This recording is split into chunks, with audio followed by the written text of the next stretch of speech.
This stunning Elizabethan house has been here for more than 400 years. It survived wars and revolutions, but can even a dream house like this withstand the turmoil that's going on right now in the property market? Are you crash-proof? And is property still a good bet? 37 grand. Yeah. What's it worth now? Well, Come on, tell us, don't be shy.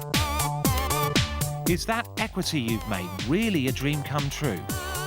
Everyone loves their grandchildren, don't Yes, I love my grandchildren. they? But to share the same room as them?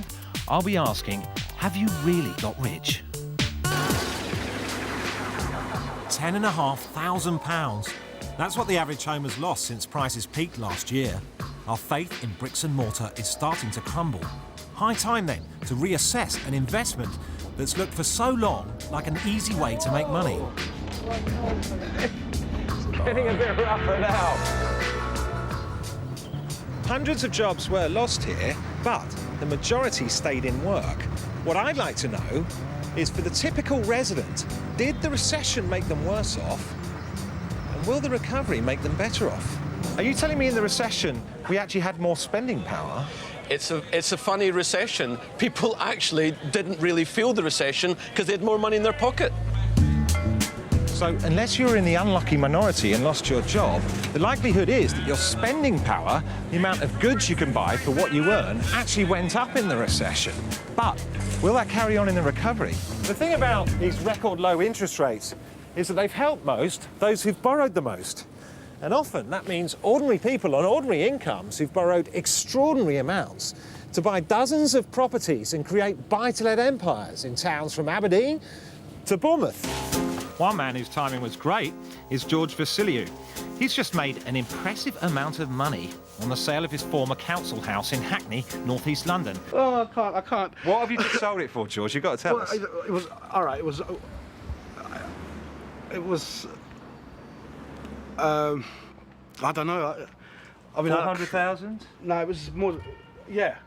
More than that? Come Yes, on, tell us, don't be shy. It was. It went on sale. It was on the market for 565, And then what happened? and then I sold it. Yeah. He splashed out on a sports car and a mortgage-free house. I've got a garden. I've got a garden. He still had plenty left over, but then he decided to use that as deposit money on more property. What are you doing? It's lovely for like a first-time buy. It's Yeah. quite nice. He borrowed more and bought 2 flats in Gravesend to let out, just as prices were about to plummet. George! Hey, you're really good. Lovely, mate. Come in. I haven't seen you in, well, more than Year and a 18 half. months. Yeah. Come in. How much have you got on savings? Now I'm minus Oh, really? because I've had to be Oh, paying. no, yeah. you're in debt. Yes. But after making all that money. I know. How much, too? Oh, 10 grand. 10 grand. Oh. Yeah, it's okay. So being a landlord wasn't what it was cracked out to be? Nah. Do you reckon you're going to sell? Yeah, straight as soon as ASAP.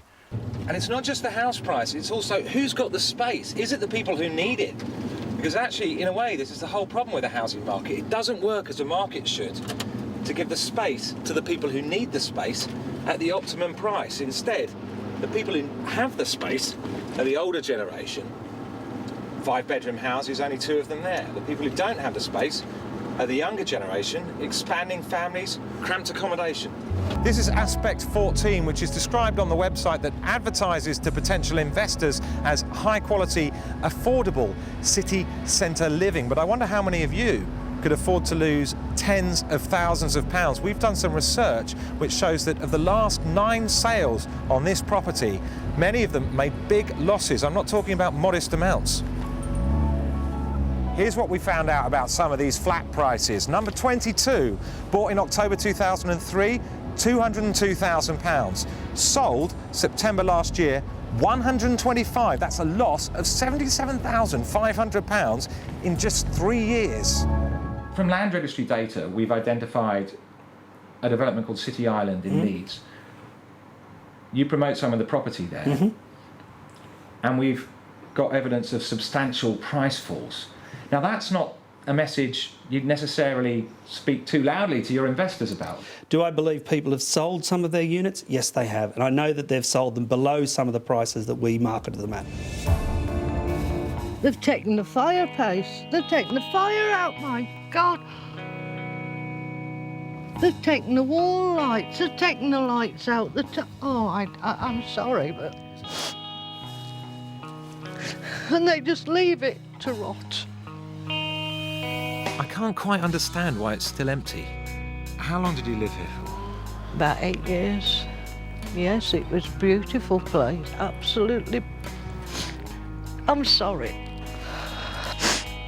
I could have been in there, in that beautiful house, all my pot plants. That was somewhere that I really took pleasure looking after. And look at it. Yeah. It's just a slum. Why?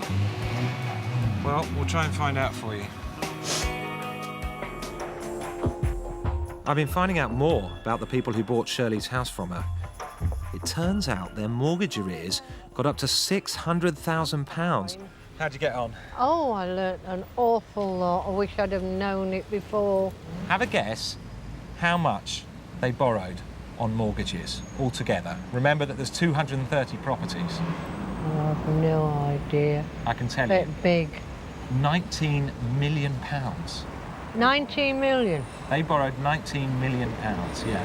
No. Now, funnily enough, the company that actually made the decision to press ahead with the repossession that made you lose your home is a big American-owned bank. It's called Southern Pacific Mortgages Limited. It's a big subprime lender. That means it lends to people with bad credit records, and it's owned by a giant US investment bank called Lehman Brothers.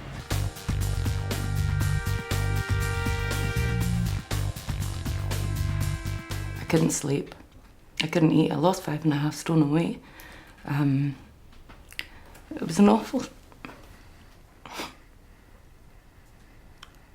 It was the most horrific time of my life, and I wouldn't want anyone to go through it.